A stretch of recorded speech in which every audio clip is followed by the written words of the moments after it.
Hi everyone, let's discuss derivations of equations of motion using calculus. Let's derive the first equation of motion. To do this, we know that acceleration is equal to dv by dt. Okay, it's a very simple derivation.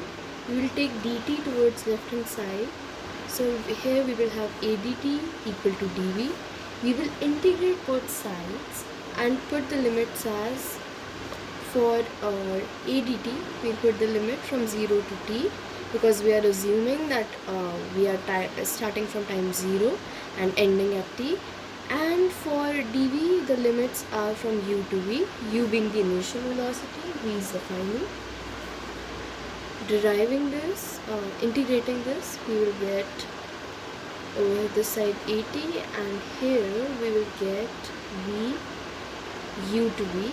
So 80 will be equal to v minus u. Hence v will be equal to u plus 80. Therefore our first equation of motion is derived. Let's talk about the second equation of motion. To do this, we will put v equal to ds by dt.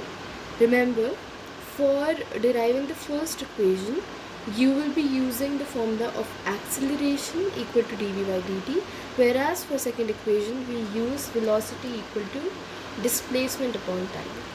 Again, ds will be equal to v dt. Now over here we will be using the first equation of motion. We will put v as u plus 80. So u plus 80 into dt. Integrating both sides, limit over here is 0 to s. This is 0 to t. This will give you s from 0 to t, and this will give you ut. Okay, u, we'll take out u as, since it's a constant, we can take it out, and integrating a constant will give you t plus a is again a constant, we'll take it out, put it out, t square upon 2. The limit will be again 0 to t and 0 to t. This will give you, this is s equal to ut plus half at square. So this is our second equation of motion. Let's derive the third and the last one.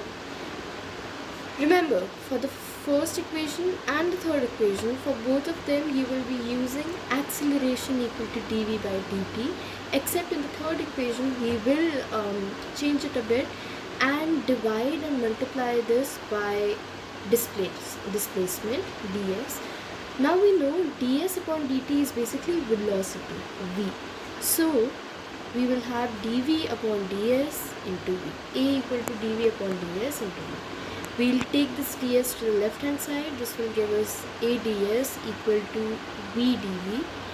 Integrate both sides. This from 0 to s. This is u to v. Again, we'll take out the constant, and over here we have ds. Okay, we don't have any constant over here. Integrating both sides, over here we will get s from 0 to s, and v square by 2, limit u to v. Okay, we put the limits. Over here we have as equal to v square by 2 minus u square by 2. We can take 2 common over here and take it to the left hand side.